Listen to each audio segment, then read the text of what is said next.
ပါပြီကျေးဇူးတော်အားဖြင့်ကျွန်တော်တို့မနေ့ကကယ်တင်ခြင်းနဲ့ခရိယန်အသက်တာဆိုတဲ့ခေါင်းစဉ်အောက်မှာကျွန်တော်တို့တွေလေ့လာခဲ့တယ်ဆိုတော့ကယ်တင်ခြင်းနဲ့ခရိယန်အသက်တာမှာခြားနားမှုတွေရှိတယ်ကယ်တင်ခြင်းကတော့ယုံကြည်သောအားဖြင့်ကျေးဇူးတော်ကြောင့်ကယ်တင်ခြင်းရတာဖြစ်ပြီးတော့ခရိယန်အသက်တာထဲမှာကယ်တင်ခြင်းရသောကြောင့်ဖခင်သားသမီးဖြစ်ခြင်းရဲ့တဘာဝဖော်ဆောင်ပြီးကျွန်တော်တို့အသက်ရှင်ဖို့ရန်အတွက်ကောင်းသောအကျင့်ကိုကျင့်ဖို့ရန်လိုချောင်းကိုဒီနေ့ညမှာဆင်ခြင်ဖို့ရန်အတွက်ဖြစ်ပါတယ်ဆိုတော့ပြီးခဲ့တဲ့ကယ်တင်ခြင်းနဲ့ပတ်သက်တဲ့အရာလေးကျွန်တော်ဘယ်လိုရလဲဆိုတာလေးကိုကျွန်တော်ပြန်ပြီးတော့ပြန်ကြော့ရအောင်နော်ဆိုတော့အဲ့ဒီခြားနာချက်ကိုတဲ့ဒီခုထိုးတဲ့စာလေးမှာထိုခြားနာချက်ကိုနားမလဲပါကတဲ့ကိုယ်တိုင်ကယ်တင်ခြင်းစိတ်ချမှုမရှိဖြစ်နေတယ်လို့ခရိယန်တက်တာကိုလည်းကောင်းစွာအသက်မရှင်တတ်ဖြစ်နေပေမည်တဲ့ကယ်တင်ခြင်းနဲ့ခရိယန်တက်တာရဲ့ခြားနားမှုကိုတကယ်တမ်းမသိဘူးဆိုရင်ကိုယ်တိုင်ကယ်တင်ခြင်းရလို့ရမှန်းမသိပြီးတဲ့အခါမှာတချို့ကလည်းကယ်တင်ခြင်းရပြီးတဲ့အခါမှာခရိယန်တက်တာကိုဘယ်လိုရှောက်လန်းရမလဲဆိုတာကိုမသိတဲ့အတွက်ကြောင့်မလို့ခရိယန်အသက်တာထဲမှာရရှိမဲ့ကောင်းကြီးနဲ့စုမင်္ဂလာကျွန်တော်ဆုံးရှုံးနေတာရှိတယ်လို့တချို့ကကယ်တင်ခြင်းပင်လေးတန်တရားဖြစ်ပြီးတော့နောက်ကျောင်းငါဒီလိုနေလို့တော့ရမှာမဟုတ်တော့ပါဘူးဆိုပြီးတော့တန်တရားဖြစ်ပြီးတော့နောက်ကျောင်းပြန်ပြီးတော့အသက်တာကိုခောက်သွားတဲ့လူတွေအများကြီးရှိတယ်ဒါကြောင့်ကယ်တင်ခြင်းနဲ့ခရိယန်အသက်တာရဲ့ခြားနာချက်ကကျွန်တော်ကိုဘာသိစေမလဲဆိုရင်ကယ်တင်ခြင်းစိတ်ချမှုကိုသိစေမှာဖြစ်တယ်လို့အသက်တာပိုင်းမှာလည်းခရိယန်အသက်ရှင်ခြင်းရဲ့လက္ခဏာကိုကောင်းစွာအသက်ရှင်တတ်ဖို့ရအတွက်အထောက်အကူပေးပါလိမ့်မယ်လို့စာလံခန်းကြီး51အပိုက်ငယ်9မှာလူတိုင်းဟာတဲ့မွေးကလေးကအပြစ်သားဖြစ်တယ်တဲ့စာလံ51အပိုက်ငယ်9ကဒါ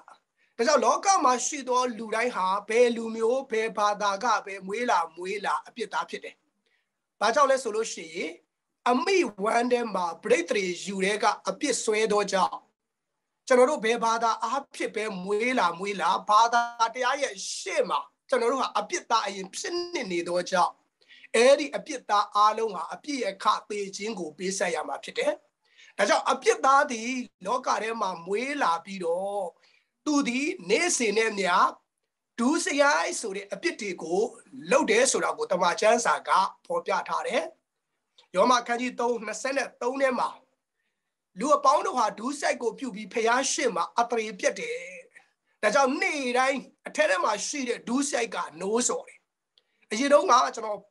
ကလေးသာသနာလုပ်တဲ့အခါမှာဘော်ဒါမှာကလေးလေးတယောက်ရှိတယ်။အဲ့ဒီကလေးကအမေမရှိဘူးမိဘမဲ့လို့ပြစ်ထားခံရတယ်။အရင်ဆဲတတ်တဲ့ကလေးဖြစ်တယ်။ဆိုတော့သူ့ကိုတုံတင်တယ်မဆဲဖို့ရန်အတွက်တုံတင်တယ်သူလည်းမဆဲဘူးဆိုပြီးတော့အချိန်ချင်းဂရိပေးတယ်မဆဲအောင်လဲသူ့ကိုသူထိန်းချုပ်တယ်။ဒါပေမဲ့အကြောင်းအရာတစ်ခုကြုံလာတိုင်းမှာသူ့ပါဇက်ကဆဲတဲ့စကားလုံးထွက်လာတယ်။အဲ့ဒီဆဲတဲ့စကားလုံးထွက်လာပြီးတဲ့အခါမှာချက်ချင်း break ပုတ်ပြီးကျွန်တော်ဆဲတာမဟုတ်ဘူးလို့သူကအမြဲတမ်းပြောတယ်။ဘာကြောင့်လဲဆိုလို့ရှိရင်ဒီလောကထဲမှာပြုတ်နေတဲ့ဒူးစရိုက်တောင်မှပဲနှုတ်ကနေပြောပါများတဲ့အခါမှာအဲ့ဒီနှုတ်ကျိုးသွားတယ်။ဒီထက်မကကျွန်တော်တို့ဟာဗီဇဆိုတဲ့အပြည့်ရဲ့တရားနဲ့မွေးလာတော်သူဒီကောင်းတာကိုသိတယ်လှုပ်ချင်တယ်ဒါပေမဲ့မလှုပ်နိုင်ဘူး။မကောင်းတာကိုသိတယ်ရှောင်ချင်တယ်ဘလို့နီးနဲ့မှရှောင်လို့မရဘဲနဲ့နေ့တိုင်းမှာကျွန်တော်တို့ဟာဒူးဆိုင်အပြစ်ကိုလုပ်တယ်။ဒါကြောင့်မွေးတဲ့ကဗီဇနဲ့မွေးလာတဲ့အပြစ်သားအရွယ်ရောက်လာတဲ့အခါမှာလည်းဒူးဆိုင်ကိုပြုတ်တဲ့အပြစ်သားဖြစ်နေတယ်ဆိုတာကိုမြင်စေခြင်းနဲ့ဒါကြောင့်မလို့အဲ့ဒီအပြစ်သားအားလုံးကိုလက်ဝါးကားတိုင်းတရားလို့ခေါ်တဲ့တနည်းအားဖြင့်ယေရှုတရားလို့ခေါ်တဲ့တနည်းအားဖြင့်ဧဝံဂေလိတရားလို့ခေါ်တဲ့ကယ်တင်ခြင်းတည်င်းကောင်းကိုကြားစေပြီးခရစ်တော်ကိုယုံကြည်လက်ခံတဲ့သူကဖခင်သားဖြစ်တယ်။ဒါဆိုရင်တည်င်းကောင်းကဘာလဲ။ယေရှုတရားဆိုတာဘာလဲ။ဧဝံဂေလိတရားဆိုတာဘာလဲ။ဖခင်သခင်ကအပြစ်ကြောင့်ပျက်စီးခြင်းငရဲသွားမဲ့ကျွန်တော်တို့ကိုချစ်လွန်အားကြီးလို့မိမိမှာရှိတဲ့တပါးရီတော်သားတော်ကိုစွန့်တယ်။တပါးရီတော်သားတော်ယေရှုခရစ်တော်ကကျွန်တော်တို့ကိုယ်စားလက်ဝါးကားတိုင်းမှာအသေးခံပေးတယ်။ဘယ်သူအတွက်လဲလို့မေးရင်ကျွန်တော်အတွက်ဖြစ်တယ်။ဆိုတော့တခါကဧဝံဂေလိပြောတဲ့အခါမှာအဖွားတစ်ယောက်ကယေရှုကြောင့်ပြောတဲ့အခါမှာယေရှုလားတဲ့။ကြားဘူးတယ်တဲ့။သေခြင်းဆိုတဲ့သေတဲ့ဖခင်မဟုတ်လားတဲ့။ဟုတ်ပါတယ်။ယေရှုဖခင်သေခြင်းဆိုနဲ့သေတယ်။အပြစ်တော်များတာပဲနော်တဲ့။ ဒီလိုမျိုးပြောတာကျွန်တော်ကြုံမှုပါတယ်ဆိုတော့ယေရှုဖခင်ကအသေးဆုံးနဲ့တရားချင်းဒီအပြစ်အယံများတယ်လို့ပြောရခြင်းဒီတလောကလုံးရဲ့အပြစ်ကိုသူ့ပေါ်မှာတင်တယ်ဒါကြောင့်ယေရှုဖခင်အပြစ်များရခြင်းဒီကျွန်တော်ကျမတို့ရဲ့အပြစ်ကြောင့်ဖြစ်တယ်ဒါကြောင့်တလောကလုံးရဲ့အပြစ်တွေဟာယေရှုပေါ်မှာတင်လိုက်တာဖြစ်တော့ကြောင့်ယေရှုဖခင်ကျွန်တော်အပြစ်ကိုယူသွားတယ်ယေရှုကျွန်တော်တို့အပြစ်ကိုစားလက်ဝါးကရိုက်မှာအသေးခံပေးတယ်တင်းချိုခြင်းကိုခံတယ်3ရက်မြောက်သောနေ့မှာရှင်ပြန်ထမြောက်ခြင်းအဖြစ်ကျွန်တော်တို့အားလုံးဒီအပြစ်လွတ်ခြင်းကိုယုံကြည်သောအဖြစ်ယေရှုတော်ကြောင့်ရတယ်ဒါကြောင့်ယောတစ်စနစ်ကယေရှုခရစ်ဟာကျွန်တော်ကျမအပြစ်တွေအသေးခံတယ်တကြိုခြင်းကိုခံတယ်3ရက်မြောက်သောနေ့မှာရှင်ပြန်ထမြောက်တယ်လို့ကျွန်တော်ကျမကိုလည်းရှင်စေနိုင်တယ်လို့ယုံကြည်သောသူဒီတဲ့ဖယားသားဖြစ်ရသောအခွင့်ကိုပေးတယ်ဒါကြောင့်မို့မိတ်ဆွေနဲ့ကျွန်တော်ဟာမွေးတဲ့ကအပြစ်သားမွေးပြီးလို့ဒုစရိုက်ကိုပြုနေတဲ့အပြစ်သားဖြစ်နေပါတော့လေယေရှုခရစ်တော်ရဲ့ကယ်တင်ခြင်းယေရှုတရားကိုချားပြီးတော့ယုံကြည်လက်ခံတော်သူဒီယခုယုံကြည်ရင်ယခုအပြစ်ကနေလွတ်တယ်အဲ့ဒီယုံကြည်သောအဖြစ်ယေရှုတော်ကြောင့်ဖယားသားဖြစ်ရတဲ့အခွင့်ကိုထိုဖယားကပေးတယ်ဆိုတာကိုသိကြတဲ့ကယ်တင်ခြင်းရဲ့နော်လက္ခဏာတတ်တည်နဲ့ဖယားရဲ့အာမခံချက်ဖြစ်တယ်ဆိုတာကိုကယ်တင်ခြင်းနဲ့ပတ်သက်ပြီးကျွန်တော်တို့တွေသဘောပေါက်နားလည်ဖို့ဖြစ်တယ်ဒါကြောင့်အေဖက်နှစ်ရှစ်မှာယုံကြည်သောအဖြစ်ယေရှုတော်ကြောင့်ကယ်တင်ခြင်းရသွားတယ်ဒါကြောင့်ကယ်တင်ခြင်းလို့ပြောရင်ယုံကြည်သောအဖြစ်ရတာဖြစ်သောကြောင့်ကျွန်တော်တို့စ조사ကျင့်ကြံအားထုတ်ခြင်းအဖြစ်ရတာမဟုတ်ဘူးဒါကြောင့်ကယ်တင်ခြင်းဒီဖယားပေးတာဖြစ်သောကြောင့်ဖယားဘယ်သူမှနှုတ်ယူလို့မရဘူးကယ်တင်ခြင်းကိုပြတ်အောင်ကျွန်တော်တို့ဘယ်လို့မှလုပ်လို့မရဘူးဒါကြောင့်ကယ်တင်ခြင်းဒီဖယားပေးသောကြောင့်တရားသူကြီးကိုယ်တိုင်ကကျွန်တော်တို့ကိုလွတ်ချင်းခွင့်ပေးလိုက်ပြီးဖြစ်သောကြောင့်အဲ့ဒီလွတ်ချင်းခွင့်ကိုယုံတော်သူတိုင်းကျွန်တော်တို့အပြစ်သားဘဝကနေလွတ်မြောက်ပြီးဖယားသားဖြစ်ရတဲ့အခွင့်ကိုရတယ်ဆိုတာကိုကယ်တင်ခြင်းနဲ့ပတ်သက်ပြီးတော့ကျွန်တော်အားလုံးသဘောပေါက်စေခြင်းနဲ့စိတ်ချစေခြင်းနဲ့ဒါကြောင့်သင်ဟာကယ်တင်ခြင်းစိတ်ချမှုမရှိသေးဘူးဆိုရင်အပြစ်ကြောင့်ပျက်စီးခြင်းငရဲမှာကျွန်တော်တို့လမ်းဆုံးရမှာဖြစ်တယ်အဲ့ဒါယေရှုခရစ်တော်ကကျွန်တော်တို့အပြစ်ကိုစားလှုပ်ပေးပြီးပြီဆိုတာကိုယုံကြည်လက်ခံတော်သူဝန်ခံတော်သူဖြစ်တဲ့ဆိုရင်သင်သည်ယေရှုတော်အဖြစ်ကယ်တင်ခြင်းသို့ရောက်တော်သူဖြစ်တယ်ကယ်တင်ခြင်းရောက်တော်သူဖြစ်ပြီးမှသာလေကျွန်တော်တို့ဟာခရစ်ယာန်အသက်တာကိုဆက်ပြီးတော့သွားလို့ရမှာဖြစ်ပါတယ်ခရစ်ယာန်အသက်တာလို့ပြောရင်ခရစ်တော်ကိုရရှိပြီးသောနေ့မှာသေသည့်နေ့အထိကိုခရစ်ယာန်အသက်တာလို့ခေါ်တယ်ဒါခရစ်ယာန်အသက်တာကဘယ်တော့မှစလဲလို့မေးရင်ယေရှုခရစ်တော်ကိုယုံကြည်သောနေ့ကနေစတယ်ယင်းချင်းခံတဲ့နေ့ကမစဘူးခရစ်ယာန်မိဘနှစ်ပါးကမွေးတဲ့နေ့ကမစဘူးယေရှုခရစ်တော်ကိုယုံကြည်လက်ခံပြီးတဲ့နေ့ကစတယ်ဒါကြောင့်မင်းညကကျွန်တော်ပြောတယ်ကားတိုင်းတရားလို့ခေါ်တဲ့ဒုတိယမွေးခြင်းလို့ခေါ်တဲ့ခရစ်တော်လှုပ်ပေးတဲ့အရာကိုမိတ်ဆွေအနေနဲ့ဘယ်နေ့ဘယ်ရက်မှာယုံကြည်လက်ခံပြီးပြီလဲဆိုတာကိုကျွန်တော်ချရေးခိုင်းရတယ်ကိုခရစ်တော်ကိုရတဲ့နေ့ကိုချရေးခိုင်းတာဖြစ်တယ်ဒါကြောင့်ခရစ်တော်ကိုရတဲ့နေ့ကစပြီးတော့သင်သေတဲ့အထိရှင်တန်ရတဲ့အသက်တာကိုခရစ်ယာန်အသက်တာလို့ခေါ်ပါတယ်ဒါဆိုရင်သင်ခရစ်တော်ကိုယုံကြည်လက်ခံပြီးတော့သူဖြစ်ရင်ခရစ်ယာန်အသက်တာကိုရှောက်လန်းနေတော်သူတွေဖြစ်တယ်ဆိုတာကိုကိုအမြဲတမ်းသတိရဖို့လိုတယ်ဒါဆိုလို့ရှိရင်ယုံကြည်သူဖြစ်သောကြောင့်အပြစ်စီရင်ခြင်းကသင်နဲ့မဆိုင်တော့ဘူးဒါကြောင့်တရားဟောပွဲလေးတစ်ခုပါတဲ့တရားဟောဆရာကလမ်းထိပ်မှာခေါင်းစဉ်လေးတက်ပြီးတော့ဆိုင်းဘုတ်ကြီးထောင်ထားတယ်တဲ့ဒီညတရားဟောပွဲအတွက်အဲ့ဒီတရားဟောပွဲခေါင်းစဉ်ကဘာလဲဆိုရင်ကောင်းကင်မရှိငရဲမရှိဆိုတဲ့ခေါင်းစဉ်နဲ့တဲ့အဲ့ဒါနဲ့လူတွေကအရင်စိတ်ဝင်စားပြီးတော့ဟာကောင်းကင်လည်းမရှိဘူးငရဲလည်းမရှိဘူးဘာတွေသင်မလဲပေါ့ဆိုပြီးသွားကြည့်တဲ့အခါမှာတဲ့ယေရှုခရစ်တော်ကိုယုံကြည်သောသူအတွက်ငရဲဆိုတာမရှိတော့သူနဲ့ငရဲမဆိုင်တော့ဘူးဒါမဲ့ယေရှုခရစ်တော်ကိုမယုံကြည်တဲ့သူအတွက်လည်းကောင်းကင်ဆိုတာမရှိဘူးကောင်းကင်ယေရှုခရစ်တော်ကိုယုံကြည်သောသူအတွက်ဂတိတော်နဲ့ရှင်ထားသောကြောင့်ငရဲဆိုတာသူအတွက်မရှိသလိုမယုံကြည်သောသူအတွက်ကောင်းကင်ဆိုတာလည်းမရှိဘူးဆိုတာကိုကျွန်တော်တို့နားလည်ဖို့ဖြစ်တယ်ဒါကြောင့်ကယ်တင်ခြင်းရပြီးတဲ့နေ့ကစပြီးသေတဲ့နေ့ကိုခရစ်ယာန်အသက်တာလို့ခေါ်ပါတယ်ဒါဆိုရင်ခရစ်ယာန်အသက်တာထဲမှာကျွန်တော်တို့ဘယ်လိုအသက်ရှင်မလဲအေဖက်နှစ်30ထဲမှာခရစ်ယာန်သက်တာ၌ကောင်းသောအကျင့်ကျင့်ရခြင်းသည်ကယ်တင်ခြင်းရဖို့မဟုတ်ကယ်တင်ခြင်းရလို့ကောင်းသောအကျင့်နာခံခြင်းအဖြစ်ကောင်းချီးမင်္ဂလာနှင့်ဆုတရဖူရဖို့ဖြစ်သည်အဲ့ဒီမှာအဝါလေးနဲ့ကျွန်တော်မြင်တာထားပါတယ်ကယ်တင်ခြင်းရဖို့မဟုတ်ကယ်တင်ခြင်းရလို့ ဒါဆိုရင်ဖခင်သားသမီးဖြစ်တဲ့အခါမှာကယ်တင်ခြင်းရဖို့ရအတွက်ကောင်းသောအကျင့်တွေကိုကျွန်တော်မကျင့်နေတာမဟုတ်ဘူးဆိုတာကိုသဘောပေါက်ပြီးကယ်တင်ခြင်းရပြီးတဲ့ကျွန်တော်ကျမကကောင်းသောအကျင့်ကိုကျင့်ရတာဖြစ်တယ်ဆိုတာကိုသဘောပေါက်တော့သူဖြစ်ရင်သင်ဟာဖခင်ရဲ့နော်နာမတော်ဘုန်းတော်ထင်ရှားဖို့ရန်ခရိယန်တက်တာထဲမှာကောင်းကြီးမင်္ဂလာနဲ့ဆုရဖို့ရန်အတွက်ကောင်းသောအကျင့်ကိုနေ့စဉ်ကျင့်နေတော်သူဖြစ်မှာဖြစ်တယ်လို့ပြောချင်ပါတယ်ဆက်လက်ပြီးတော့ကျွန်တော်တို့ကြည့်ရအောင်ကယ်တင်ခြင်းရပြီးတဲ့လူရဲ့အသက်တာထဲမှာဖခင်သားသမီးရဲ့အသက်တာထဲမှာတနည်းအားဖြင့်ခရိယန်အသက်တာကိုရှောက်လန်းနေတဲ့အချိန်မှာစကားနားထောင်ရင်ဘာဖြစ်မလဲစကားနားမထောင်ရင်ဘာဖြစ်မလဲဆိုတော့ဟေဘရဲခန်းကြီးစနစ်အပိုင်ငယ်9ကနေပြီးတော့10ကိုတစ်ချက်လောက်ကျွန်တော်တို့တွေကျမ်းစာလေးဖွင့်ပြီးတော့ကြည့်စေခြင်းနဲ့ဟေဘရဲခန်းကြီးစနစ်အပိုင်ငယ်9ကနေ10တစ်ချက်နှစ်ချက်လောက်ကျွန်တော်ကြည့်လို့ရပါတယ်ဆိုတော့ကျွန်တော်ကျမ်းစာပဲရှေ့ကနေပြောသွားလို့ရှိရင်အယမ်းမြန်တယ်လို့ဖြစ်နေမှာဆိုတဲ့အတွက်ကျွန်တော်တို့ကျမ်းစာလေးကိုတစ်ချက်လေးကျွန်တော်ဖတ်ပြချင်ပါတယ်လို့ဟေဘရဲခန်းကြီးစနစ်အပိုင်ငယ်ဖျားဆုံးမတော်မူခြင်းကိုမမှတ်ဖဲမနေနှင့်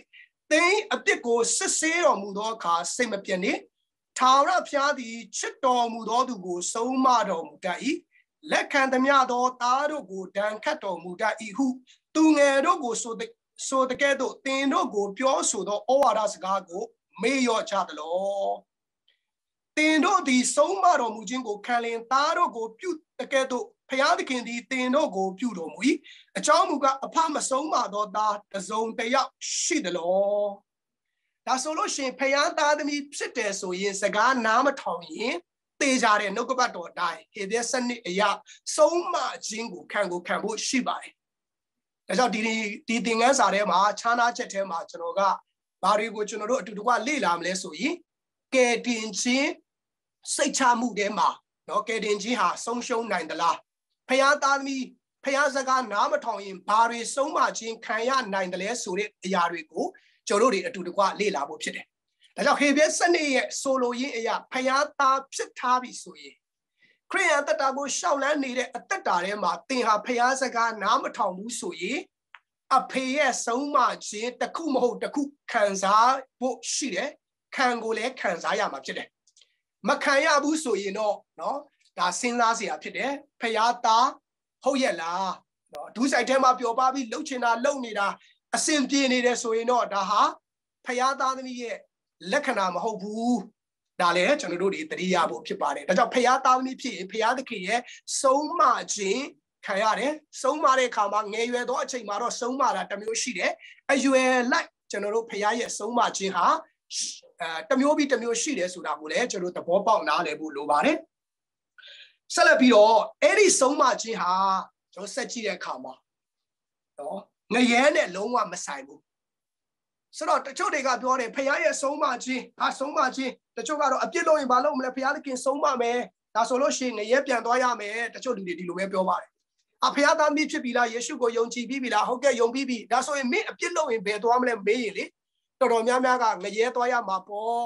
ဘာကြောင့်လဲဖခင်သခင်ကသူ့သားသမီးဆုံးမတယ်လေဒီလိုမျိုးပြန်ဖြေတဲ့အဖြေတွေအများကြီးရှိတယ်အဲ့ဒီအရာကဘာကြောင့်လဲဆိုရင်ကယ်တင်ခြင်းစိတ်ချမှုကိုမိမိအသက်တာထဲမှာပေချာရေရာမှုမရှိတော့ကြောင့်ဖြစ်တယ်ဒါကြောင့်ခုနကကျွန်တော်ဆက်စာရေးမှာပြောပြီးပြီကယ်တင်ခြင်းစိတ်ချမှုဒီနဲ့ခရိယန်အသက်တာရဲ့ခြားနာမှုကိုနားမလည်ရင်ကယ်တင်ခြင်းစိတ်ချပြီးတော့လဲစိတ်မချတယ်လို့ဖြစ်နေတယ်လို့ခရိယန်အသက်တာကိုရှောက်လန်းတဲ့အခါမှာလဲမရှောက်လန်းတတ်ဖြစ်နေလိမ့်မယ်ဒါကြောင့်ဆုံးမခြင်းလို့ပြောရင်ဖခင်သားသမီးဖြစ်လို့စကားနားမထောင်ရင်ငရဲသွားရတာနဲ့မဆိုင်ဘဲနဲ့ဒီလောကရဲ့ဆင်းရဲခြင်းကိုခံရတာဖြစ်တယ်ဒါကြောင့်ခုနပြောပြီးပြီဖခင်သားသမီးအတွက်ယုံကြည်တော်သူအတွက်ငရဲဆိုတာမရှိတော့ဘူးလို့အဲ့လိုတော့ကျွန်တော်တို့တင်စားပြီးတော့ကျွန်တော်တို့ပြောလိုက်တာဖြစ်ပါတယ်ဒါကြောင့်ကျွန်တော်ငရဲနဲ့ဆိုင်တဲ့ဆုံးမခြင်းမဟုတ်ဘူးဒုစရိုက်အပြစ်ကြောင့်ဖခင်စကားနားမထောင်ခြင်းဖြစ်တဲ့အတွက်ဒီနေ့သွေးသားခံတာဆုံးမခြင်းကိုခံရမှာဖြစ်တယ်ဟုတ်ပြီဆက်လက်ပြီးတော့ကျွန်တော်တို့ယောမ 6:23 ထဲမှာနော်အစပိုင်းမှာတော့ဗာပြောလဲဆိုရင်အပြစ်တရားရဲ့အခါကသေခြင်းလို့ပြောပြီးတော့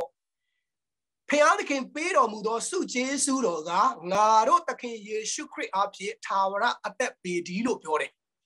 ဒါကြောင့်ထို့ကြောင့်ကယ်တင်ခြင်းဆိုတာတဲ့အကျင့်အားဖြင့်မဟုတ်ပဲယေရှု ခရစ်အားဖြင့်ယေရှုတော်ကြောင့်ပေးသောထာဝရအသက်ဖြစ်လို့ဘယ်တော့မှပြန်မဆုံးရှုံးနိုင်ပါတဲ့ကယ်တင်ခြင်းဆိုတာဘယ်သူပေးတာလဲဖယားပေးတာဘယ်သူအားဖြင့်ပေးတာလဲယေရှုခရစ်အားဖြင့်ပေးတာဖြစ်သောကြောင့်ဘယ်တော့မှပြန်မဆုံးရှုံးနိုင်ဘူး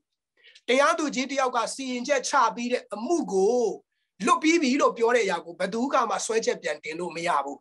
ဒါကြောင့်ဖယားကိုတော်တိုင်ကကျွန်တော်တို့ကိုလွတ်ပေးလိုက်ပြီးနော်အပြစ်စင်ခြင်းမခံရတော့ဘူးလို့ပြောတဲ့အရာကိုဘယ်သူမှကျွန်တော်တို့ကိုလာပြီးတော့သွေးဆောင်ပြီးမိဖယားစကားနားမထောင်လို့အပြစ်လုံးလို့ပျက်စီးခြင်းငရဲသွားရမယ်ဒီလိုအသက်တာအသက်ရှင်တော့မိကောင်းကင်မရောက်ဘူးလို့ဘယ်သူကစီရင်ဘယ်သူကပြောဖယားလက်ထဲကနေဘယ်သူကမှထုတ်လို့မရဘူးဒါကြောင့်ကိုတန်တရားရှိရင်လည်းသင်ယုံကြည်တော်သူဖြစ်တယ်ဆိုရင်မဆုံးရှုံးနိုင်ဘူးဆိုတာကိုနားလေသဘောပေါက်ဖို့ရန်အတွက်ဖြစ်ပါတယ်လို့ဟုတ်ပြီကျွန်တော်သင်ခန်းစာကိုဆက်ပြီးတော့သွားရအောင်ဒီချိန်မှာဆက်ပြီးတော့လေ့လာမလဲဆိုရင်ကယ်တင်ခြင်းဘယ်တော့မှမရှုံးနိုင်သောအကြောင်းရင်းတဲ့နံပါတ်1ကျွန်တော်အဲ့ဒီမှာ5ချက်လောက်ထားပါတယ်ဆိုတော့အနီနဲ့ရေးထားတဲ့ကျမ်းညွှန်းတွေဖုန်းထဲမှာပေါ်လားမပေါ်လားတော့မသိဘူးเนาะ background ကြောင့်ဟုတ်ပြီကျွန်တော်ဒီကနေဖတ်ပြပါမယ်ကယ်တင်ခြင်းဘယ်တော့မှမရှုံးနိုင်သောအကြောင်းရင်းနံပါတ်1ရေးခြင်းလဲလိုက်ရေးပါမရေးခြင်းလဲပြီးရင်ကျွန်တော်ဒါပြန်ပို့ပေးမှာဖြစ်ပါတယ်ဖယားသခင်ရဲ့ဂတိတော်ကြောင့်တဲ့ကယ်တင်ခြင်းမဆုံးရှုံးရတာဘာကြောင့်လဲဆိုဖယားပေးထားတဲ့ဂတိကြောင့်ဖြစ်တယ်ပြီးရင်တော့ဒါလေးတွေကိုကျွန်တော်အသေးစိတ်ပြောသွားမှာဖြစ်တယ်အခုတော့ခေါင်းစဉ်လေးတွေကျွန်တော်လိုက်ဖတ်ပြမယ်ယောဟန်ခန်းကြီး9အပိုင်းငယ်24ယောဟန်10အပိုင်းငယ်29ဖယားသခင်ရဲ့ဂတိတော်ကြောင့်ဖြစ်တယ်နံပါတ်2ကဖယားသခင်ဤတကိုးတော်ကြောင့်ဖြစ်တယ်ယောဟန်ခန်းကြီး10အပိုင်းငယ်28နဲ့29တစ်ပေခန်းကြီး1အပိုင်းငယ်4နဲ့5မှာဖြစ်ပါတယ်နံပါတ်3ဖယားသခင်မြစ်တာတော်ကြောင့်ယောမအခန်းကြီး8 39နဲ့ယေရမိအခန်းကြီး31အပိုင်းငယ်3ရဖြစ်ပါတယ်အခုပြောနေတာကယ်တင်ခြင်းမဆုံးရှုံးနိုင်ရတဲ့အကြောင်းရင်းတွေဖယားသခင်တာဝန်ယူရဆိုတဲ့အကြောင်းရင်းတွေကိုကျွန်တော်ဖတ်ပြနေတာဖြစ်ပါတယ်နံပါတ်4အချက်ကခရစ်တော်၏အသွေးတော်ကြောင့်ဖြစ်တယ်တေယောခန်းကြီး1အပိုင်းငယ်9ယောမအခန်းကြီး9အပိုင်းငယ်9တမန်တော်အခန်းကြီး73အပိုင်းငယ်19အရာဖြစ်ပါတယ်နံပါတ်5အချက်ကတော့ဝိညာဉ်တော်ဤတစိတ်ခတ်ထားခြင်းကြောင့်တဲ့အေဖက်ခန်းကြီး1အပိုင်းငယ်14အေဖက်ခန်းကြီး4အပိုင်းငယ်30မှာဖြစ်ပါတယ်ဒါကြောင့်ကျွန်တော်တို့ကယ်တင်ခြင်းလို့ပြောရင်ဖယားပေးထားတဲ့အရာဖယားသခင်ရဲ့အာမခံချက်သားတော်ယေရှုခရစ်တော်ရဲ့အာမခံချက်တော့တန်ရှင်းသောဝိညာဉ်တော်ရဲ့အာမခံချက်ကြောင့်ကျွန်တော်တို့ကယ်တင်ခြင်းမဆုံးရှုံးနိုင်ဘူးလို့ကျွန်တော်တို့ပြောလို့ရတယ်တကယ်တမ်းနှုတ်ကပတ်တော်စကြည့်တဲ့ကကယ်တင်ခြင်းရှုံးတယ်မရှုံးဘူးဆိုတာနှုတ်ကပတ်တော်မှာမရှိပါဘူးဒါပေမဲ့လူတွေကရှုံးနိုင်တယ်မရှုံးနိုင်ဘူးပြောလွန်းအားကြီးလို့ကျွန်တော်တို့ဒါတွေကိုလေ့လာသင်ယူကြတာဖြစ်တယ်ဆိုတော့နှုတ်ကပတ်တော်ထဲမှာကကယ်တင်ခြင်းဆိုတာဘေးလွတ်ရာသို့ရွှေ့ပြောင်းခြင်းဖြစ်တယ်ဒါကြောင့်ကျွန်တော်တို့ဒုက္ခရောက်နေတဲ့သူတွေကိုသေဘေးကနေလွတ်တဲ့နေရာကိုကျွန်တော်တို့ကိုခေါ်သွားပေးတာဖြစ်သောကြောင့်နောက်တစ်ဖန်ပြန်ပြီးတော့အဲ့ဒီထက်တော့မှဆုံးရှုံးစရာအကြောင်းကိုမရှိပါဘူးဒါကနှုတ်ကပတ်တော်အဖြစ်ဖြစ်တယ်ဒါဆိုရင်ခုကယ်တင်ခြင်းမရှုံးနိုင်တဲ့အချက်5ချက်ကိုကျွန်တော်တို့အသေးစိတ်ကျွန်တော်တို့ပြန်ပြီးတော့လေ့လာရအောင်เนาะတရားတွေရေးလို့မမီဘူးဆိုလို့ရှိရင်လည်းပြီးရင်ကျွန်တော်တို့ဒီနောက်အောက်ကအပိုက်လေးတွေမှာကျွန်တော်တို့ဆက်ပြီးတော့ကြည့်လို့ရပါတယ်နံပါတ်1ဖယားသခင်ရဲ့ဂတိတော်ကြောင့်ဖြစ်တယ်ဆိုတော့ဖယားကိုယ်တိုင်ဂတိပေးတယ်လူကပေးတဲ့ဂတိကအာမခံချက်မရှိဘူးစိတ်ချမှုမရှိဘူးဖယားပေးတဲ့ဂတိကဘာလဲဆိုတာကိုယောဟန်ခန်းကြီး9အပိုင်းငယ်24ကိုတစ်ချက်လောက်ကြည့်အောင်ဒီမှာကျမ်းစာထိုးထားပါတယ်ငါအမှန်ကန်ဆိုသည်ကငါစကားကိုနားထောင်၍ငါကိုဆေလွတ်တော်မူသောသူကိုယုံကြည်သောသူသည်ထာဝရအသက်ကိုရသည်ဖြစ်၍အပြစ်စင်ခြင်းကိုမခံရသေခြင်းမှအသက်ရှင်ခြင်းတို့ကူးမြောက်တော်သူဖြစ်၏အဲ့ဒီမှာယေရှုခရစ်တော်ကိုယုံကြည်တော်သူယေရှုခရစ်တော်ကိုဖယားသခင်ကကျွန်တော်အပြစ်တွေကိုယ်စားခံဖို့ဆေလွတ်ပေးလိုက်တယ်ဆိုတာကိုယုံတော်သူသည်တဲ့အပြစ်စင်ခြင်းမခံရတိကျတဲ့ပိတ်ထားတဲ့မခံရဆိုတဲ့တိကျတဲ့စကားလုံးတွေ့ရပါတယ်ဒါကြောင့်ယေရှုခရစ်တော်ကိုယုံကြည်တော်သူဖြစ်တဲ့ဆိုရင်သင်ဟာအပြစ်စင်ခြင်းမခံရလို့ပြောတော့ကြောင့်ပျက်စီးခြင်းငရဲသွားเสียအကြောင်းဘာတစ်ခုမှမရှိဘူးအဲ့ဒါဘု து ရဲ့ဂတိတော်လဲလို့မေးရင် ဖယားသခင်ရဲ့ဂတိတော်ကြောင့်ဖြစ်တယ်ဒါကြောင့်ဖယားသခင်ရဲ့ဂတိတော်ထဲမှာယေရှုခရစ်အားဖြင့်ကျွန်တော်တို့ကိုလှုပ်ပေးတဲ့ယေရှုပြုမှုကိုယုံကြည်တော်သူသည်အပြစ်စင်ခြင်းမခံရဘူးမယုံကြည်တော်သူတို့မူကားယခုပင်အပြစ်စီခြင်းခံရမယ်လို့ပြောပါတယ်ဒါကြောင့်သင်သည်ယေရှုခရစ်တော်ကိုယုံကြည်တော်သူဖြစ်ရင်ခရစ်တော်အားဖြင့်နော်ဖယားရှိကိုတွားတော်သူဖယားရှိတဲ့နေရာကိုပို့ဆောင်တော်ယေရှုခရစ်တော်လမ်းအားဖြင့်ရှောက်တော်သူဖြစ်မှာဖြစ်တယ်မယုံကြည်တော်သူဆိုလို့ရှိရင်တော့ဘာဖြစ်မလဲဆိုရင်အပြစ်စီခြင်းခံရမှာဖြစ်တယ်မယုံကြည်တော်သူကနော်ဆိုတော့အပြစ်စင်ခြင်းခံရမယ်ယုံကြည်တော်သူကမခံရဘူးဟုတ်ပြီအဲ့ဒီမှာပြည့်စည်ခြင်းငရဲကယေရှုခရစ်တော်ကိုမယုံကြည်တော်သူတွေအတွက်အစင်သင့်စောင့်နေတာဖြစ်တယ်ဒါကြောင့်ဒီနေ့ညမှာသင်ဟာဖယားသခင်ရဲ့ဂရုတော်နဲ့အကျုံးဝင်တော်သူဖြစ်စေဖို့သင်ဟာကယ်တင်ခြင်းယေရှုခရစ်တော်ပြုပေးတဲ့ယေရှုပြုမှုကိုယုံကြည်တော်သူဖြစ်ဖို့ရန်အတွက်ဒီနေရာမှာပြန်လည်ပြီးတော့နှိုးဆော်ရှင်ပါတယ်ယောဟန်အခန်းကြီး30အပိုင်ငယ်29ထဲမှာခင်ယေရှုကိုယ်တိုင်ကဘာပြောလဲဆိုရင်ထိုသိုးတို့ကိုငါသိလို့ပြောတယ်ဒါကြောင့်သခင်ယေရှုခရစ်တော်ကိုယုံကြည်တော်သူတိုင်းကိုဖယားကသိတယ်သင်ယုံတယ်မယုံဘူးသိတယ်တခါတလေကိုသင်ရောက်ဆရာကတော့ကိုယုံလားမယုံလားသိချင်မှသိမယ်ဒါပေမဲ့သခင်ယေရှုခရစ်တော်ကိုယုံတော်သူဖြစ်တယ်ဆိုရင်သခင်ယေရှုခရစ်တော်ကသင်ကိုအမြဲတမ်းသိနေတော်သူဖြစ်တော်ကြောင့်သင်သည်ဘယ်တော့မှမဆုံးရှုံးဘူးနောက်တစ်ချက်ဒုတိယတစ်ချက်ကိုကျွန်တော်ဆက်ပြီးတော့သွားဖို့ရန်အတွက်ဖြစ်ပါတယ်ဒုတိယတစ်ချက်ကဖယားသခင်ဤတကူတော်ကြောင့်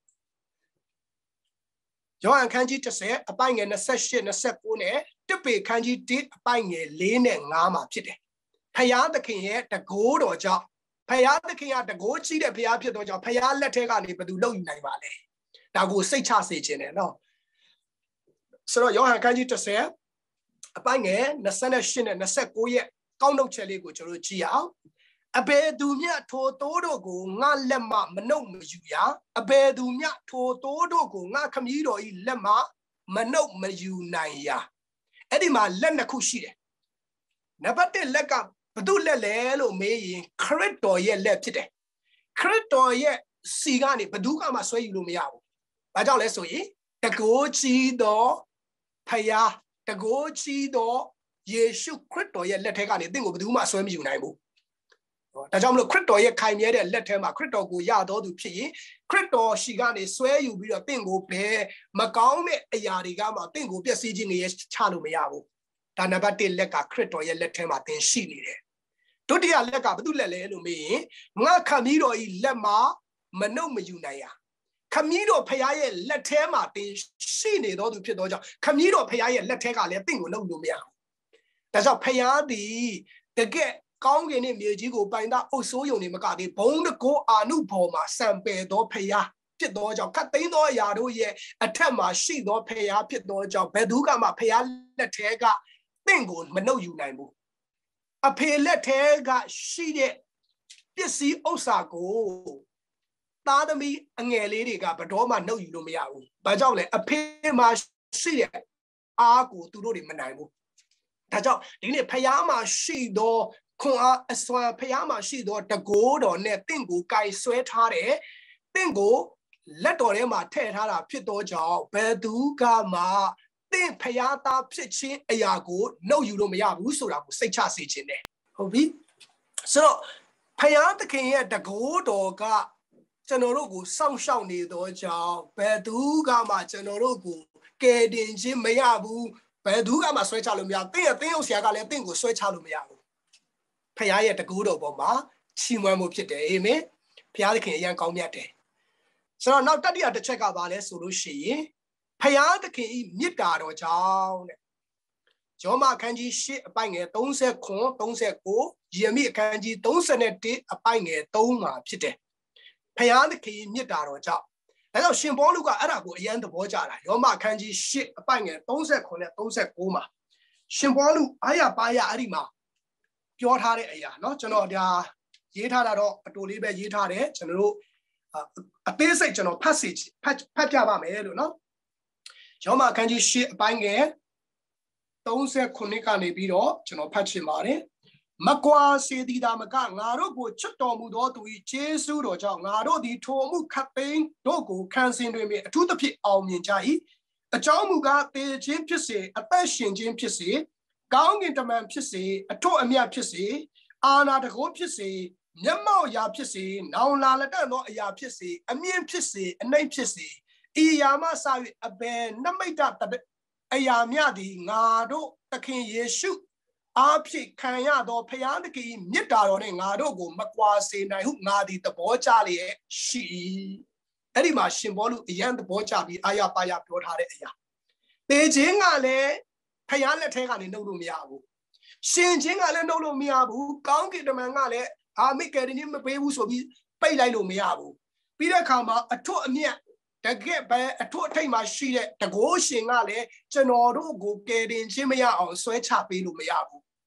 That's how Shimboluga Edima, Payaya Nita Dogani Nado go Paya Gama, Makwasi Busura go Duga, Ayapaya, Wamya Swane, Juijo Harapide. That's how thing that's no yata Dadamale, Eddie, Shimboludo. Ye Shukrito Yochi, Lakantana Lupitoja, Ye Shukrito Yakin, Chinyari at the Tagadi. Beduga ma edi payaya nita do rega ninga bu kwao swe thou lo maya bu soda ko chin nat piti phit sia a jaung shi de da jaung tin di phaya ye nita do the ga ni tin ko beduga ma swe cha lo maya bu soda ko jo lo twai yare ba jaung le so lo shi phaya thakhin ye tago do ga phaya thakhin ye nita do ga ကျွန်တော်တို့ပျက်စီးခြင်းသွားမဲ့အချိန်တွေကတော့ရှိနေတာအဲ့ဒီပျက်စီးခြင်းငရဲသွားမဲ့အချိန်တွေကရှိပြီးကဲတင်ပေးပြီးတော့မှအာရှုပ်ပါတယ်ဆိုပြီးတော့ကျွန်တော်တို့ကိုစွန့်ပစ်เสียအကြောင်းမရှိဘူးဒါကြောင့်တတိယတစ်ချက်ဖြစ်တဲ့ဘုရားသခင်မြတ်တာတော်ဆိုတဲ့ဘုရားသခင်ရဲ့မြတ်တာတော်ကိုကျွန်တော်တို့ဟာရေတွက်ချီးမွမ်းဖို့ရန်အတွက်ဖြစ်တယ်ယေမိခန်းကြီး31အပိုက်ငယ်3ထဲမှာ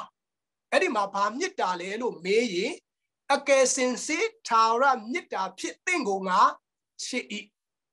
ဘုရားရဲ့ချစ်တဲ့မြတ်တာကကျွန်တော်တို့လောကမှာရှိတဲ့နော်မြတ်တာမဟုတ်ဘူး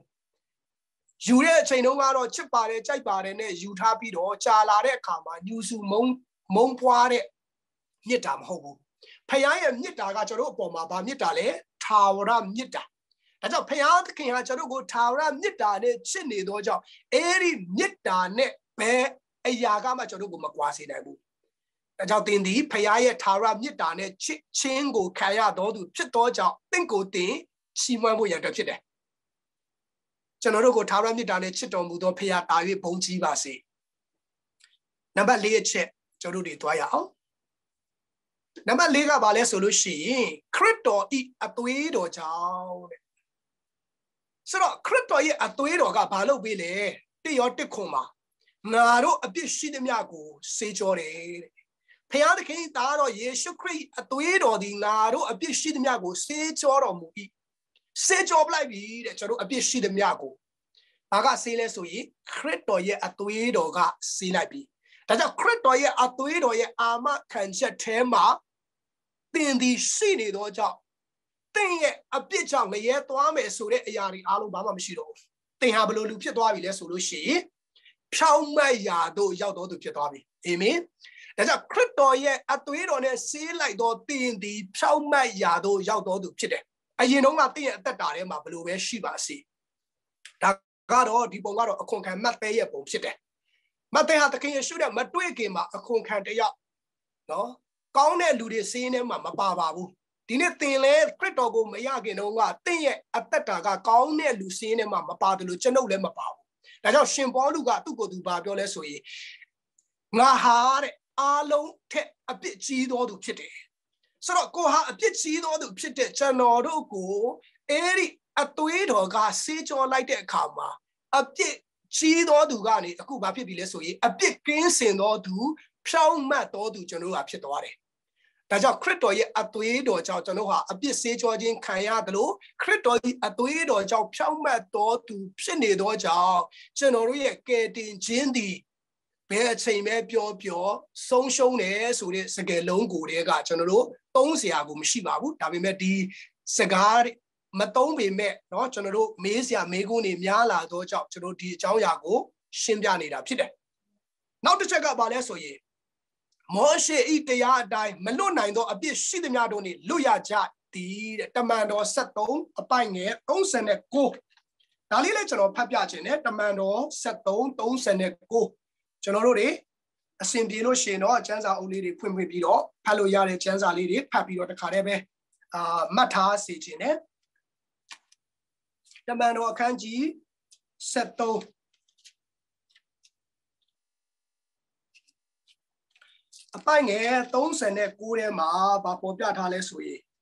ထိုသခင်ကိုယုံကြည်သောသူရှိသမျှတို့သည်မောရှေတရားအတိုင်းမလွတ်နိုင်သောအပြစ်ရှိသမျှတို့နှင့်လွတ်ရကြသည်ကို၎င်းသိမှတ်ကြလောတဲ့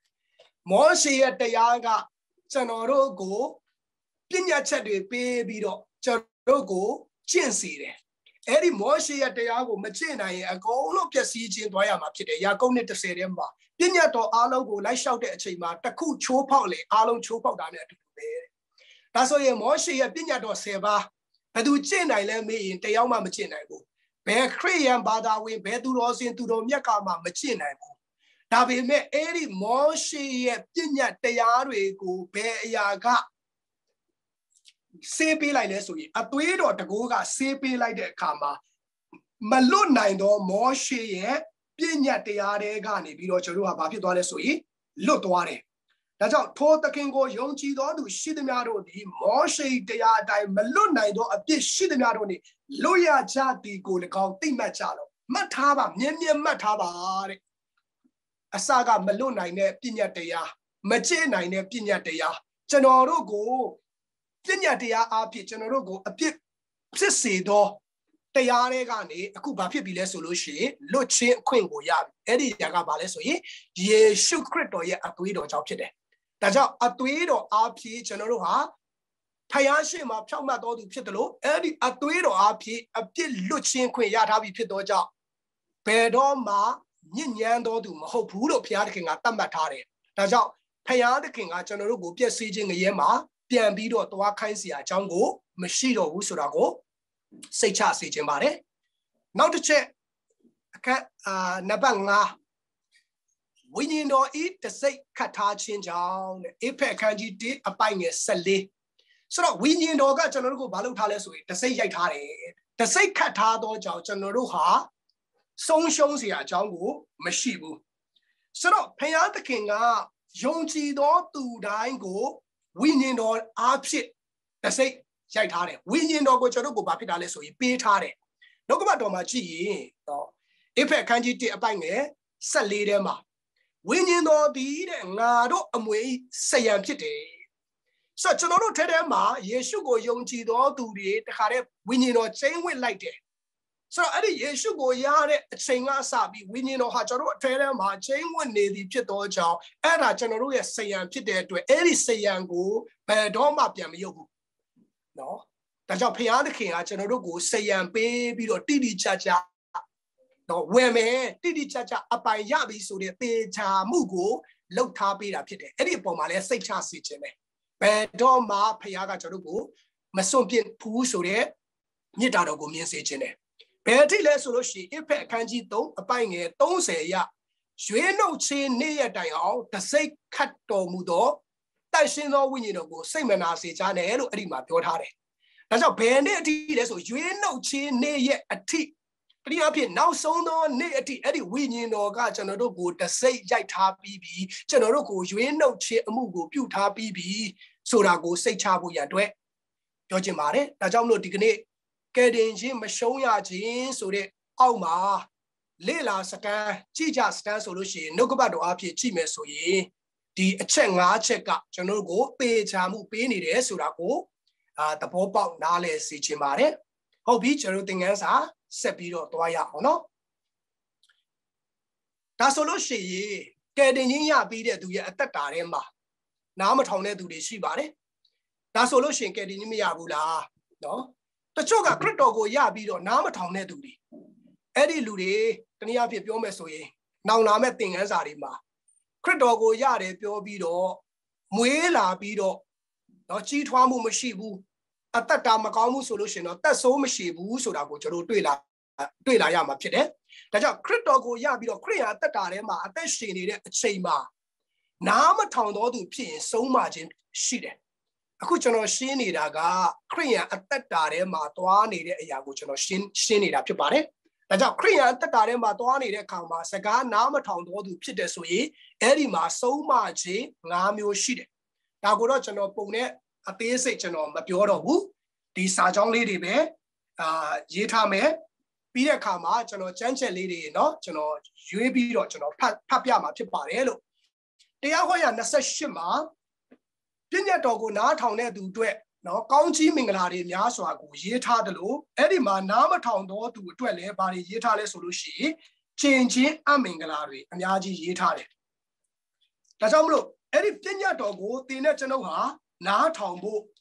လွန်စွာအရေးကြီးတယ်ဆိုတော့အဲ့ဒီရောခံစားရမယ့်အထက်ထဲမှာနံပါတ်1နားမထောင်ခြင်းကြောင့်ခံစားရမယ့်အရာတွေကဘာလဲဆိုလို့ရှိရင်ယောဂဝေဒနာခံစားရခြင်းတဲ့ယောဂဝေဒနာအသက်တာထဲမှာဖျားသားသမီးဖြစ်ပြီးဖျားစကားကိုနားမထောင်ဘူးဆိုလို့ရှိရင်ယောဂဝေဒနာခံစားဖို့ရှိတယ်ဒါဆိုလို့ရှိရင်ကျွန်တော်တို့အသက်တာထဲမှာတော်တော်ဆိုးဆိုးဝါးဝါပဲအသက်တာထဲမှာကြောက်စရာရှိတယ်ဒါကြောင့်ဖျားသားသမီးကဖျားစကားကိုနားမထောင်ခြင်းအသက်တာရှိလာပြီဆိုလို့ရှိရင်အရင်ဆုံးကျွန်တော်တို့ကိုဆုံးမမယ့်အရာကဘာလဲဆိုလို့ရှိရင်မကြမ်းမာခြင်းအဖြစ်ယောဂဝေဒနာအဖြစ်ကျွန်တော်တို့ကိုဘုရားသခင်ကဆုံးမမှာဖြစ်တယ်ဆိုတော့အဲ့ဒီအချိန်မှာတချို့လူတွေကတော့တတိယပြီးဘုရားရှိကိုပြန်လာတဲ့အခါမှာဘုရားသခင်ကသူတို့ကိုယောဂကနေပျောက်စေတယ်တချို့ကနားမထောင်ဘူးဆက်ပြီးတော့သွားတယ်ဆက်ပြီးသွားတဲ့အခါမှာနောက်ထပ်တစ်ဆင့်ပြီးတစ်ဆင့်ဆုံးမခြင်းတွေထပ်ရောက်လာတယ်ဆိုတာကိုကျွန်တော်တို့တွေ့ရတယ်အာမောက်ခန်းကြီး၄အပိုင်ငယ်30ဖတ်ချင်ပါတယ်ကျန်တဲ့အရာတွေတော့ကျွန်တော်သေးစိတ်ကိုဟာနဲ့ကိုပြန်လေ့လာစေချင်တယ်အာမုတ်အခန်းကြီး၄အပိုင်ငယ်30ထဲမှာအေဂုရုပြည်ခံရသောကာလနာဘေးကိုသင်တို့ရှိရာသို့ငါစေလွတ်လေပြီတဲ့လူလင်တို့ကိုဓာဖြစ်ကွက်မျက်စေပြီးမြင်းတို့ကိုဖမ်းသွားစေမည်သင်တို့တတ်၌ပုတ်ဆက်သောအနံ့ကိုသင်တို့နှာခေါင်း၌လိုက်စေမည်သို့တော်လည်းငါထံသို့ပြန်မလာကြဟုထာဝရဘုရားမိန့်တော်မူ၏တဲ့ဖျားသားသမီးဖြစ်ပြီးဒုစရိုက်ကိုပြုပြီးဖျားထံကိုပြန်မလာဘူးဆိုရင်နံပါတ်1အေဂုရုပြည်မှာဖြစ်တဲ့ကာလနာဘေးအေဂုရုပြည်မှာဖြစ်တဲ့ကာလနာဘေးအကြောင်းကျွန်တော်တို့တော်တော်များများသိပါတယ်တကယ်ကြောက်စရာကောင်းတဲ့ဘေးဒါဆိုသင်ရဲ့အသက်တာထဲမှာဖျားစကားနားမထောင်မဲ့အသက်ရှင်နေတယ်ဆိုရင်သင်ရဲ့အသက်တာသင်ရဲ့မိသားစုထဲမှာအေဂုရုပြည်မှာဖြစ်တဲ့ကာလနာဘေးကိုပထမဦးဆုံးမြင်တွေ့ခံစားရမှာဖြစ်ပါတယ်အဲ့ဒီယောဂဝေဒနာခံစားရခြင်းကိုမြည်ဆန်းကြည့်ပါခံစားလို့မကောင်းဘူးဆိုရင်တော့ပြန်လာခဲ့ပါဘုရားကပြန်လာစေခြင်းလို့အဲ့ဒီယောဂပေးတွေ့တာဖြစ်တယ်ဒါကြောင့်မြစ်တာနဲ့ကျွန်တော်ကိုပြန်လာဖို့ရန်အတွက်ဆွဲခေါ်တော့ဘုရားကိုတင်ချီးမွမ်းဖို့ရန်အတွက်ဖြစ်တယ်အဲ့ဒီယောဂခံစားတဲ့အခါမှာဘုရားကိုအညီးတွားဖို့မဟုတ်ဘူးအပြစ်တင်ဖို့မဟုတ်ဘူးငါဘုရားစကားနားမထောင်လို့ငါဟာတားဖြစ်နေလို့ဘုရားသခင်ကဆုံးမတာဖြစ်တယ်ဆိုတာကိုနောင်တနဲ့ဘုရားရှိကိုပြန်လာဖို့ရန်အတွက်နံပါတ်1ယောဂဝေဒနာအဖြစ်ဘုရားသခင်ကနားမထောင်တော့သူကိုဆုံးမပြီးတော့ပြန်လာဖို့ရန်အတွက်ခေါ်နေပါတယ်ဒုတိယတစ်ချက်ကလှုပ်ဆောင်လေရာရာ၌မအောင်မြင်ခြင်းတဲ့နော်တရားဟောရာ29ကနေ33ကိုကြည့်ရင်အဲ့ဒီအကြောင်းအရာတွေကျွန်တော်အများကြီးတွေ့ရမှာဖြစ်ပါတယ်ဒါပေမဲ့ကျွန်တော်အာမုတ်ထဲကပဲကျွန်တော်ဖတ်ပြခြင်းနဲ့အာမုတ်ခန်းကြီး4အပိုင်ငယ်6နဲ့6ကနေ9မှာဗာရေးထားလဲဆိုရင်ငါသည်တင်တို့မြို့ရွာရှိသမျှတို့တွား၍စင်ကြယ်ခြင်းကို၎င်းတင်တို့နေရာအရာရှိသမျှတို့နဲ့အစာခေါင်းမခြင်းကို၎င်းပေးတော်လဲတင်တို့သည်ငါထံသို့ပြန်မလာကြတဲ့အဲ့ဒီမှာအစာခေါင်းမခြင်းပေးတယ်တဲ့ဒုတိယတစ်ချက်ကစဘာရဲ့အကာလမရောက်မီ3လထက်ကမိုးရွာစေခြင်းကမိုးကိုငါစီးတာပြီးမြို့တစ်မြို့ပေါ်မှာရွာစေခြင်းက၎င်းတစ်မြို့ပေါ်မှာမရွာစေခြင်းက၎င်းပြုလျက်မြေတစ်ခွက်သည်မိုးရေကိုခံ၍တစ်ခွက်သည်မခံရတွေးချောက်လျက်နေရ၏အဲ့ဒီမှာလှုပ်သမျှလှုပ်တယ်ဘာဖြစ်လာပြီလဲဆိုလို့ရှိရင်မိုးရမယ့်အချိန်မှာမိုးကမရဘူးစိုက်ပျိုးရေးသမားအတွက်ပေါ့မိုးမရတဲ့အချိန်မှာမိုးကရဟာကိုယ်လေကြတော့မရဘူးဟိုဘက်လေကြတော့မိုးရပါလားကိုယ်လေကြတော့စဘာမထွက်ဘူးတများလေကြတော့စဘာထွက်ပါလားဆိုတဲ့အရာတွေကျွန်တော်တို့တွေလှုပ်သမျှအစင်မပြေခြင်းကိုကြုံရမှာဖြစ်တယ်နံပါတ်9အငယ်9ထဲမှာလေထိ၍အပင်သေးခြင်းအရေယို၍သေခြင်းဘေးဖြစ်ငါသည်ဒဏ်ခတ်လေပြီသင်တို့သည်များပြားသောလေယာစပစ်ဥယျင်သင်္ဘောတပန်းပင်တန်လွင်ပင်တို့ကိုချိုင်းကောင်တို့သည်ကိုက်စားကြပြီသို့တော်လည်းငါထံသို့ပြန်မလာကြအဲ့ဒီမှာအမြဲတမ်းကျွန်တော်တို့မတ်စီယာစကားလုံးတစ်ခုရှိပါတယ်သင်တို့သည်ငါထံသို့ပြန်မလာကြ ဆိုတော့ဖျားသခင်ကကျွန်တော်တို့ကိုဒီလိုမျိုးပေးတွေ့နေခြင်းသည်သူ့ထံကိုပြန်လာဖို့ဖြစ်တယ်ဆိုတာကိုနားလည်စေခြင်းတယ်ဒါကြောင့်ကျွန်တော်တို့လှုပ်ဆောင်လေးရာမအောင်မြင်ခြင်းဆိုတာနားမထောင်ခြင်းရဲ့ဒုတိယဆိုးကျိုးဖြစ်တယ်သူများတွေသွားတာအဆင်ပြေတယ်နိုင်ငံခြားသွားတယ်ပြည်ပသွားတယ်သူများတွေအဆင်ပြေတယ်ကိုယ်လည်းကြမှာအကျွေးနဲ့အကျွေးတင်တာပဲဖတ်တင်တယ်သူများတွေတခြားပစ္စည်းရောင်းတာအဆင်ပြေတယ်ကိုရောင်းတော့မှအဆင်မပြေဘူးဒါဟာဒုတိယနော်ဖျားစကားနားမထောင်ခြင်းရဲ့ဆိုးကျိုးဖြစ်တယ်ဆိုတော့တတိယတစ်ချက်ကိုကျွန်တော်တို့ကြည့်ရအောင်အိမ်တော်ရေးပြဿနာကြုံတွေ့ခြင်းတဲ့နော်တရားဟောရာကျမ်းအခန်းကြီး28အပိုင်ငယ်ကျွန်တော်နည်းနည်းဖတ်ပြခြင်းပါတယ်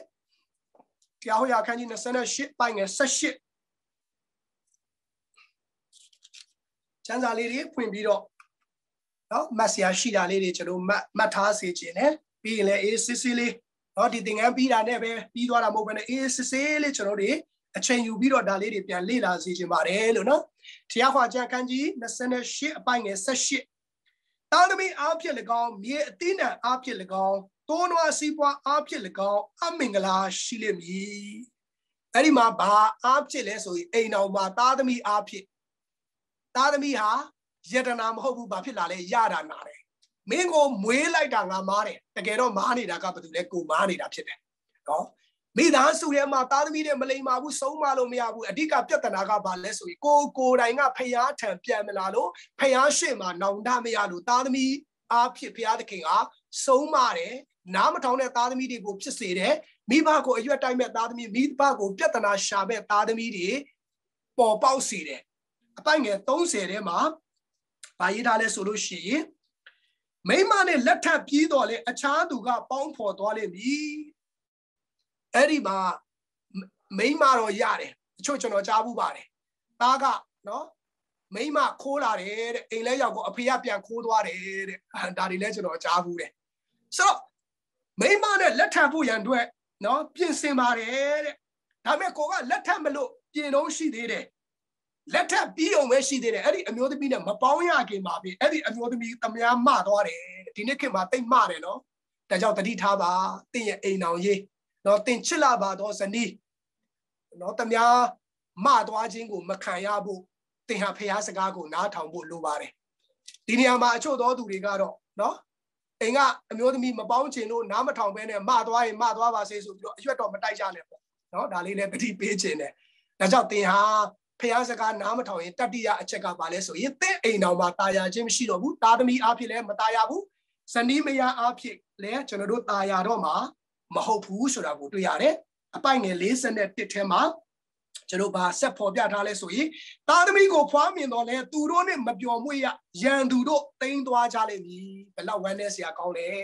တာသမီကို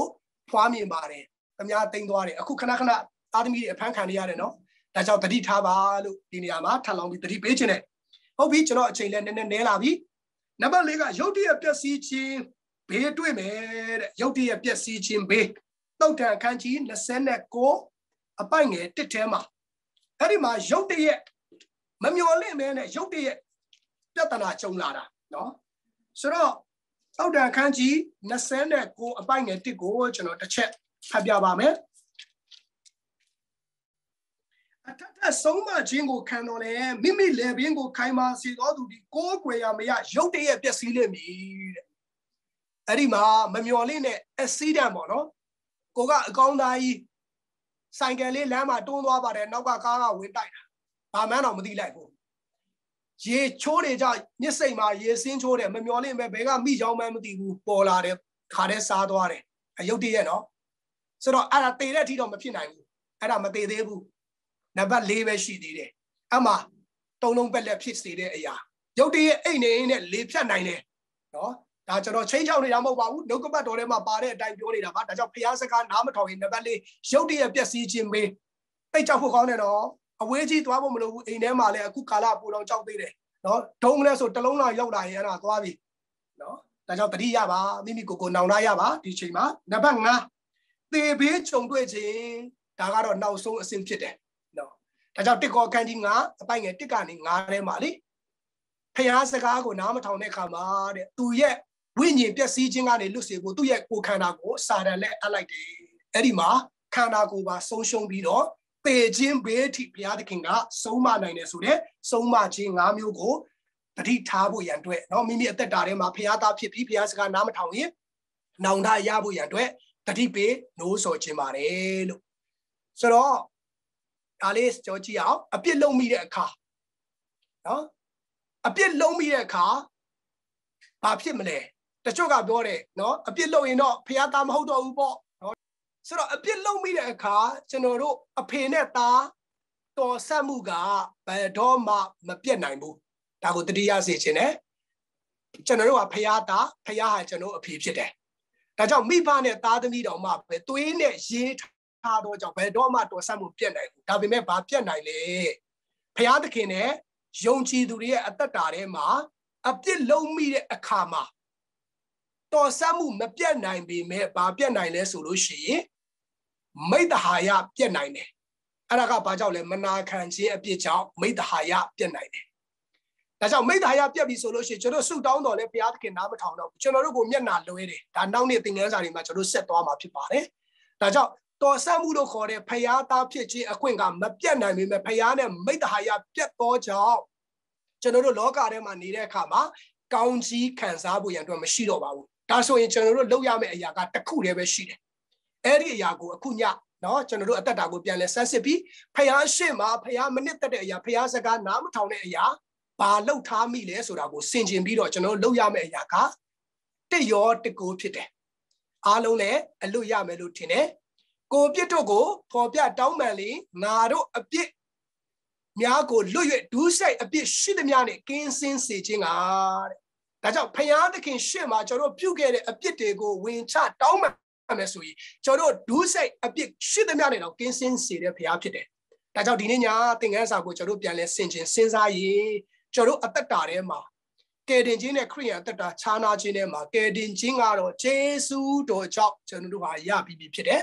။ဒါကြောင့်ကယ်တင်ခြင်းရဖို့ကောင်းသောအကျင့်ကိုကျင့်တာမဟုတ်ပဲကယ်တင်ခြင်းရလို့ကောင်းသောအကျင့်ကိုကျင့်တော်သူတွေဖြစ်သောကြောင့်ဘုရားရှေ့မှာဒူးစိတ်ကိုပြုတော်သူဖြစ်တယ်ဆိုရင်ကောင်းကြီးမခံစားရဘဲနဲ့အပြစ်စီခြင်းဆုံးမခြင်းကိုခံဖို့ရှိပါတယ်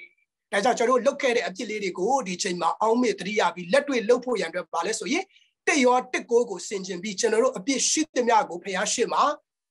ဖော်ပြတောင်းပန်ဖို့ရန်အတွက်ဖြစ်ပါတယ်လို့နော်။ဒါကြောင့်ဒီအချိန်တိုင်းမှာကျွန်တော်သင်ခန်းစာကိုအဆုံးသတ်ရေးကျွန်တော်တို့ကိုပြန်လဲဆန်းစစ်ပြီးခဏလောက်ဖျားရှိမှာမိမိရဲ့မစုံလေးနဲ့မိမိရဲ့အားနည်းချက်အပြစ်တွေကိုဝင်ချတောင်းပန်ပြီးခုနကဘေးဆုံးမခြင်း၅မျိုးတည်းကနေလွတ်ဖို့ရန်အတွက်အချိန်မီဝင်ချတောင်းပန်ဖို့ရန်အတွက်ဆုတောင်းရင်းပြုသွားဖို့အားလုံးကိုဖိတ်ခေါ်ခြင်းပါတယ်